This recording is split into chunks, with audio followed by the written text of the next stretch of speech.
Voilà, très heureux de vous savoir nombreux à suivre votre chaîne de télévision et c'est le débat quotidien qui commence. L'information a barré la une de Jeune Afrique lundi dernier. AES quitte le Cameroun. L'entreprise américaine qui aurait bien évidemment mis en vente sa part de marché concernant l'électricité au Cameroun, 56%. AES qui quitte donc le Cameroun après les pressions des populations, après les pressions des consommateurs. On sait que les délestages sont de plus en plus nombreux et surtout causent beaucoup de dégâts au niveau des commerces, au niveau même des entreprises, au niveau, pourquoi pas, des projets structurants. On a annoncé le fonctionnement de la centrale à gaz de Kribi, jusque-là sans licence d'exploitation.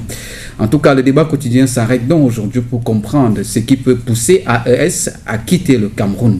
C'est donc le premier chapitre de nos échanges ce matin. Et autre chose, on parlera également des tractations sur la hausse du prix du carburant. On en a déjà parlé ici, mais il y a des informations nouvelles qui parviennent donc du côté du gouvernement et bien évidemment du Fonds monétaire international. Nous allons faire le tour de ces deux sujets. Mais avant, on vous rappelle simplement que l'un de vos panélistes que vous aimiez certainement, Alfred Zibingamba, n'est plus. Le DP du journal Lundi qui est décédé donc hier, ici même à Yaoundé, de suite de maladie. Il était donc le directeur de publication du journal satirique et d'investigation Lundi, Alfred Zibingamba, que nous saluons dans le cadre de ce débat, puisque c'était l'un de nos panélistes les plus prisés. Et bien évidemment, nous allons recevoir ceux qui vont nous accompagner et qui continuent à nous accompagner autour de ce débat. Georges Gilbert Maola, vous êtes inspecteur contrôleur national des hydrocarbures. La chose carburant vous intéresse aussi. Déjà, bonjour. Notamment, bonjour à tous les téléspectateurs de nos TV. Je voulais, disons, que de regretter mémoire dire que le jeune, disons que Ngamba est parti, donc je pense qu'il a laissé un chantier et il ne faudra pas l'abandonner. J'encourage toute sa rédaction à continuer à faire ce travail dont il a commencé. C'est un travail, disons que, de patriotisme, et j'estime que son journal ne va pas être au panthéon de la disgrâce dans un tiroir. En ce qui concerne, disons que mon statut de contrôleur, le bétail est, disons que du pétrole est déjà en vue. Vous avez vu que dès qu'on a secoué un peu, nous avons eu un très gros client, mais tout, qui a été pris aux chaînes. Et maintenant, je crois que les gens ont compris que c'est du sérieux et que quand un inspecteur contrôleur s'appelle Banla, ce n'est pas de la rigolade. Maintenant, vous voyez que je disais avant que le FMI va se défaire de cette combine pour quelques subventions de 400 milliards qui aidaient Talba Mala et le président national, non, le président de l'Assemblée, le PAN, et d'autres qui profitaient dans cette histoire du côté de la présidence, tels que les Séraphin Fouda. Maintenant, vous voyez que le FMI dit on ne veut plus subventionner. Ça veut dire qu'au plan local, il faut qu'on nous donne ce qu'on appelle la production approximative, on ne peut pas la donner réellement, et que les chaînes commencent à tomber. Je suis sûr qu'en ce moment, le ministre nous dit qu'il n'a que ses yeux pour pleurer, parce que dans la subvention de 400 milliards, vous savez, on se l'a partagé doucement. Il y avait la SCDP, la SNH qui intervenait, la CSPH qui intervenait, le ministère de tutelle, le ministère des Finances. Vous voyez que ça commence à être très sérieux. Très sérieux. Et je pense qu'il faudra qu'on en parle. Voilà, on en parle certainement avec vous, puisque un mot de sport à l'entame de cette émission. La Sodé-Coton, on parle d'Ia Mohamed, la Sodé-Coton dans son conseil d'administration qui a donné quitus à la gestion de M. Ia, disant qu'il y aurait 5 milliards de bénéfices. Et on sait que très récemment aussi, le contrôle supérieur de l'État a incriminé M. Ia Mohamed. Où se cache donc, qui détient donc la vérité, le conseil d'administration ou le contrôle supérieur de l'État? Je tiens absolument à dire que IA se bat pour sortir du pays depuis quelques jours. Je ne sais pas s'il est sorti, mais je commence à réfléchir un peu parce que j'ai demandé qu'on mette la main sur, pas la main, qu'on mette l'œil plutôt, parce qu'il y a ceux qui ont qualité, sur M. IA et son secrétaire général. L'histoire de Sodé-Coton n'a rien à voir avec l'Afrique Foot, illustrativement. Moi, je réclame 247 milliards. Eux, ils sont à quelques petits milliards qu'on se retrouve sur 5 ans. Moi, je parle de la fourchette de 29 ans de gestion avec une concurrence déloyale, où un amuseur public est venu nous dire en tant que Kavaïgué qu'il est contre IA, pendant que c'est sa société d'assurance qui assure les arrière-plans des industries de la soie de coton. Si j'ai payé un petit 7 milliards qui se balade comme ça dans ma cagnotte d'assurance et que je suis M. Kavaïgué, je n'ai que les yeux pour me les chatoyer et boire un peu de champagne. C'est un peu de ça, pour tout ça que je dis que l'histoire de IA ne fait que commencer. Il y a une clé USB, quand on va la découvrir, ou bien quand on va vouloir la sortir, parce qu'il est sous main de justice, n'importe comment, on va poser un certain nombre d'aléas. Et je tiens absolument, le 26 mars 2012, Monsieur le Président de la République, en tant que magistrat, avait ordonné une enquête, je parle sous le serment et sous la conduite du tribunal spécial. Et j'ai des sources d'informations claires qu'aujourd'hui, le ministère public va se réveiller de ce côté et dans les très prochains jours, nous aurons quand même d'autres actualités. Voilà, merci à Georges Gilbert d'avoir accepté une fois encore l'invitation du débat. Autre panéliste, il est directeur de publication du journal Les Visages du Cameroun, Léonard Fandja. Bonjour. Bonjour Diri. Déjà, l'actualité qui fait déjà la disparition brusque d'Alfred Ngamba Ezibi, qui était quand même l'un des panélistes et un journaliste aussi très, très véloce dans la scène. Oui, c'est mon confrère Ngamba Ezibi, je connaissais bien, je connaissais sa verbe, la pugnacité de ses interventions, et c'est regrettable qu'à la fleur de l'âge, il soit parti. Comme ça, nous voulons tout simplement demander au Seigneur d'être indulgent pour tous ces manquements et l'accepter dans son royaume.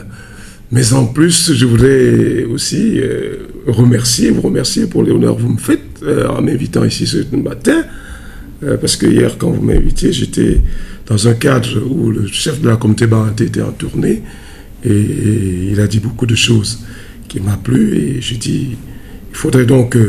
je voudrais que, permettez-moi de le dire, que les Bangantais soient solidaires, parce que il faut qu'on apprenne cela, pour qu'on aille vers cette solidarité nationale, et non faire comme on voit à l'Union africaine.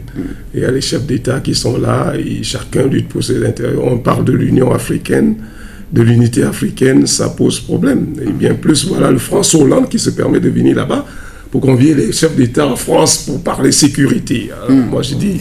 Ça pose problème. Il faut donc que les Bangantais, je voudrais à partir des Bangantais dire les Camerounais doivent se souder les coudes, être ensemble et aller vers une véritable union de l'Afrique. Voilà, puisque vous parlez de solidarité, on a dit un mot sport à l'entame de cette émission. Le Premier ministre obligé de venir lui-même arbitrer l'affaire football, l'affaire FECAFOOT et tout cela. Est-ce qu'il devrait véritablement, si le ministre, ça veut dire que le ministre qu'il est là est incompétent, il n'a plus le courage de prendre un certain nombre de décisions? La lecture que je fais de cette attitude du Premier ministre part de ce que, vous savez, la FIFA, le monde, l'ordre mondial est tel que les Nations Unies, l'Union Européenne, ils dictent leurs lois aux États africains.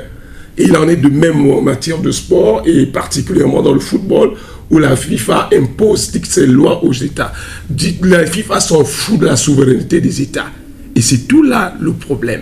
Et j'estime que, bon, les Camerounais étant des amoureux du football, compte tenu de l'enjeu, donc le Premier ministre a dû, j'estime, prendre cette initiative et pour sauver les mains parce que j'ai l'impression qu'il y a une certaine peur qu'on soit... qu'on soit une fois de plus indexé par la FIFA ou alors interpellé par la FIFA pour demander de laisser faire les choses laisser Iyad Mohamed faire à sa tête comme ils en ont l'habitude. Le débat quotidien, on prend une pause avant de retrouver le premier chapitre de nos échanges ce matin. À tout de suite.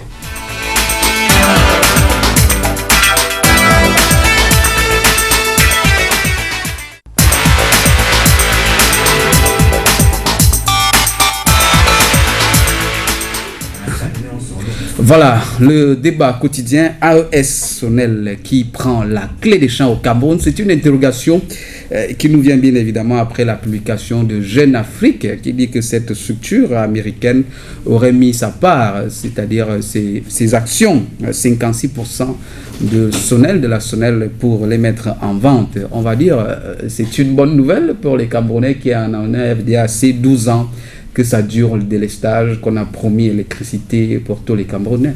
C'est l'échec. C'est une bonne nouvelle. C'est une bonne nouvelle du fait que les chantiers Menvele et Mekin avancent. Bientôt, il y aura une énergie locale revendue. Et AES Sonel n'aura plus le droit de citer. Parce que c'était purement une société de commercialisation d'énergie. Maintenant, nous avons ce qu'on appelle focaliser la production au niveau national. Donc, nous avons d'autres barrages qui vont naître, vous comprenez à peu près. Donc ça fait que, comme le chantier par exemple de Menvele avance, de Mekin, vous sentez que de l'autre côté, ils n'ont plus d'espace de commercialisation. Bon, la deuxième chose qui est là, c'est que il y a eu un certain nombre de désagréments que l'AES a posé, et par la complicité d'un certain nombre d'employés dans la maison, AES s'est mis mal en point en termes de production. Pourquoi? Parce que il y a la direction d'exploitation, qui est une direction légèrement exploitée, parce qu'il y a des intérêts mafieux. Vous savez, il y a des gens qui ont des groupuscules disons de quartiers comme ça, qui prélèvent pour leur compte. Et le directeur général, M. David Bilé, a pu mettre une certaine politique d'approche, mais vous savez, on ne pouvait pas tenir tous les Camerounais quand ils disent qu'ils veulent faire un certain nombre de choses, surtout quand ils ne veulent pas respecter le cahier de charge. Alors, dès lors que AES ne se sent plus dans son livre de production et du bénéfice, c'est normal qu'il se retire dans le marché. Maintenant, ces désagréments sont dus à quoi? Sont dus au fait que AES est venu trouver une équipe de magouilleurs, de gros magouilleurs, un certain nombre de pontes du régime qui occupent. Je pourrais parler un peu du ministre du Travail. Par exemple, celui qui était avant Grégoire Aouna, je suis sûr que Grégoire Aouna a trouvé beaucoup d'archives, en attendant qu'il nous sorte il est quand même adulté pour nous sortir quelques preuves, parce que celui qui avait signé le cahier de charge de l'emploi avait triché avec le cahier de charge national. Celui qui avait signé, par exemple, au niveau de la rétrocession du patrimoine comment on appelait ça, c'est EDC à l'époque, je ne sais pas, quelque chose comme ça, de la Sonel, pardon, avait retrocédé sans identifier tout le matériel. Vous comprenez à peu près. Et c'était fait parce qu'il voulait tirer des profits. Et ça a commencé d'abord à l'époque de Niad Jipendi, qui continue à livrer et est un très bon prestataire. Il y a eu même à un moment, les compteurs qu'on nous met aujourd'hui là, il y a un Camerounais, un gars de Kumba, John, qui avait proposé les moins 10 ans, ça veut dire qu'il pouvait, disons, consommer moins. Niad Jipendi à l'époque avait rejeté ça. Mais or, au déposit, ils ont repris la même création, la même, disons que le même produit pour remettre dans le marché. De façon que tous les compteurs AES ne peuvent pas aujourd'hui entrer dans le marché de la formalisation. C'est-à-dire, tous les compteurs sont erronés. Ça, il faut le dire. Parce que vous ne pouvez pas m'expliquer que vous consommez 15 000 francs, vous n'avez pas changé vous n'avez pas ajouté un engin, ou bien quoi que ce soit dans votre, ou bien une cuisinière, ou quoi que ce soit. Et on vous dit que vous consommez, disons que 20 000 francs. En sus, AES a aidé l'État à payer les salaires. Ça, je n'ai pas été d'accord. C'est une très mauvaise politique. Qu'on prélève dans le compte du collectif, parce que AES veut planifier, et que les gens s'asseyent du côté de la présidence. Encore ce monsieur Séraphin, qui commence à m'embêter, il est de trop, comme ça. Et quelques experts économistes qui sont mal en point, qui ne savent même pas ce qu'ils font, proposent à l'État du Cameroun de ratifier le fait en disant augmenter 2000 la TVA, et dans les 2000 il y aura 1000 francs qu'on va prélever pour mettre dans les caisses de l'État pour aider. Or, depuis qu'Alamine est arrivé, les salaires passent. Vous comprenez à peu près. Tout bien dans lui, parce qu'on a recentralisé et formatisé disons que le système de fluidité financière. Il y a des choses sérieuses dans ce pays. Hein. Voilà, Léonard Fondja, vous aussi, vous aurez appris cette nouvelle que AES Sonel quitterait le Cameroun, on va dire consommation de l'échec de la privatisation de la SONEL. Oui, bon, enfin, vous savez que il y a certaines personnes, les Blancs notamment, qui parfois, quand ils prennent conscience de leur échec, ils démissionnent. Bon, je voulais dire que nous sommes dans un pays où nous produisons, je crois, plus de 5 milliards de kilowatts d'électricité, en consommons moins, et on subit des délestages de manière permanente, malgré toutes les promesses qu'AES-SONEL nous avait faites. Vous savez, quand c'est venu, on dit c'est une société américaine, tout est de moyens, tout ça. Par la suite, on se rend compte que c'est même une entreprise qui n'avait pas de moyens, qui empruntait de notre propre argent. Qui a d'abord fait faillite au Sénégal. Qui a d'abord fait faillite et qui emprunte notre propre argent pour nous exploiter. Vous voyez? Donc, voilà une entreprise qui vient, et vous pouvez savoir que le 97,3% de la production électrique camerounaise est sort des productions hydroélectriques. Avec l'avènement des centrales électriques comme Mekine, Memvele et tout ça, ça veut dire qu'on aura davantage. Et comme l'a dit si bien Georges Gilbert, peut-être ils ont pris conscience que ce serait encore davantage flagrant. Et d'autre part, je voudrais me dire, sait-on jamais, est-ce que ce n'est pas parce que, il faut le reconnaître, c'est les ménages camerounais qui payent l'électricité. Il y a des entreprises, des ministères comme Alucam qui n'en payent pas. Et est-ce que cette situation aussi ne peut pas avoir poussé les gens d'AES-SONEL à s'interroger et se dire que bon, peut-être ils vont partir, peut-être qu'on leur demande trop alors qu'à côté, il y a des entreprises françaises qui payent juste le franc symbolique. Et c'est tout là le problème. Moi, j'estime qu'il y a un problème à ce niveau. D'autre part, je voudrais dire ceci. Quand un média comme Jeune Afrique commence à annoncer, c'est pas un fait du hasard. Il faut savoir que ces médias, ils savent toujours préparer l'opinion. Ça participe de la technique de la manipulation. Ils veulent déjà préparer l'opinion à accepter ce départ, tout en nous proposant déjà des entreprises qui devraient pouvoir prendre les parts de AES.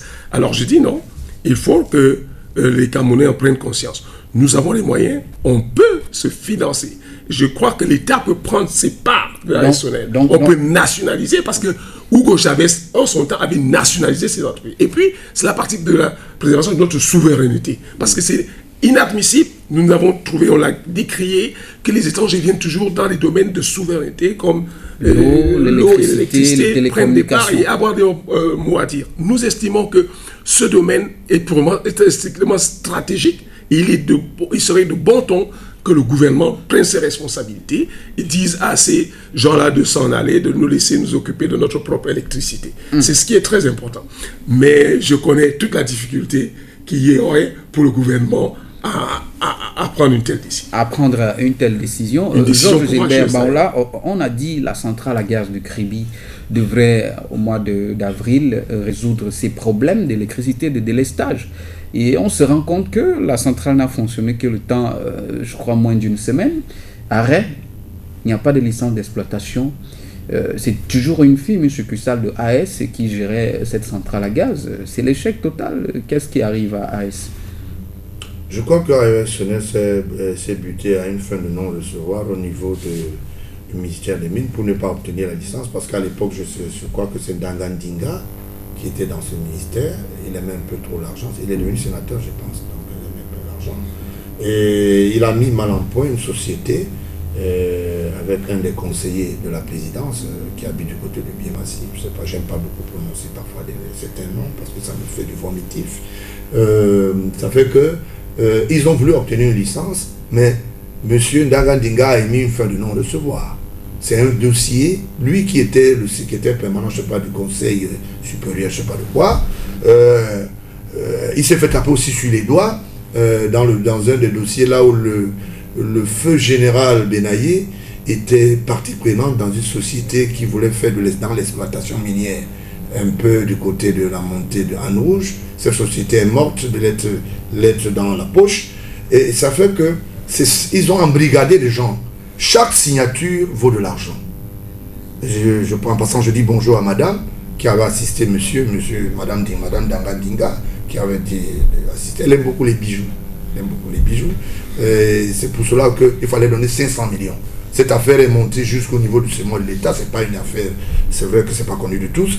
Et le chef de l'État n'avait que de la boutade et une colère sérieuse vis-à-vis de Damandinga qui s'est vu déporté à l'arrière-plan.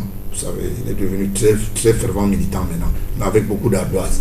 Donc, c'est pour cela que AES n'a pas eu de licence. La deuxième chose, David Billet, en tant que président directeur général de AES, a quand même entamé, disons, une démarche pour obtenir une licence pour cette centrale à gaz. Malheureusement, il n'a pas su que les mêmes causes peuvent produire les mêmes effets, parce que les Américains, dans leur société, naturellement, ne connaissent pas ce qu'on appelle les bakshish, parce qu'il faut expliquer la dépense. Et quand un ministre s'assoit et dit « Moi, j'ai besoin d'argent pour aller créer des hectares de champs, 6 000 mètres, 6 000 mètres, je ne sais pas combien », il faut se poser des questions. C'est autant de choses qui ont fait aujourd'hui. À la promesse faite, lors de, comment on appelle ça, le dernier comice, il y a eu des promesses qui ont été données. Et il était question ici que monsieur le vice-président, c'est comment vous l'appelez encore, monsieur le ministre Bilinga Eboutou, devrait continuer à prester auprès du chef de l'État, qui avait confié cette mission à une certaine expertise au niveau de la présidence. Ça n'avait rien à voir avec M. Biya. Bon, dans la commodité d'attente, le vice-président, comment on l'appelait, le vice-président ou bien je sais pas, cabinet civil. Il paraît qu'il y a les vice-présidents, autoproclamés, je ne sais pas quoi. C'est lui qui devait entamer cette démarche-là. Parce qu'au dernier niveau, vous savez, il est passé du côté des États-Unis. Et puis, on se disait qu'il pouvait avoir, ne serait-ce que les bonnes habitudes prises là-bas, mais ce que les gens ont oublié, c'est qu'on l'appelle Tom Dollar. Et c'est pour cela que ça n'a pas pu prospérer. Le président directeur général de AES-Sonel, avec résidence aux États-Unis, est venu rencontrer le président de la République ici, qui lui avait donné fermement la certitude de ce que AES-Sonel pouvait librement prester dans les domaines de compétences. Mais je suis désolé, quand le président donne une instruction, je crois qu'il y a les collaborateurs qui font tout pour entamer de la recherche autour. C'est pour cela qu'on a nommé alors le PCA. On fait nommer le PCA comme PCA le secrétaire général, M. Séraphin Fouda, pour qu'il commence à administrer. Alors, de l'autre côté, il y a une touche politique. Il y a une concurrence dans le plan local qui est en train de naître, Mekim et tout le reste. Maintenant, on ne peut plus bouffer. Ouais. Donc, c'est un peu dans tout ce tripatouillage-là que je vais appeler le tripatouillage ministériel, le tripatouillage des compétences, le tripatouillage du saucissonnement de la politique du renouveau, que beaucoup de choses sont ainsi. Je donne des détails souvent, c'est pour que les jeunes Camerounais ne se trompent pas. Il y a des loups aux dents longues, mais moi je les connais. Voilà. Léonard Fandja, on a vu cette guerre d'information autour de la centrale d'ouverture, de la centrale à gaz de Kribi, le ministère qui dit ci, AES-Sonel qui dit ça.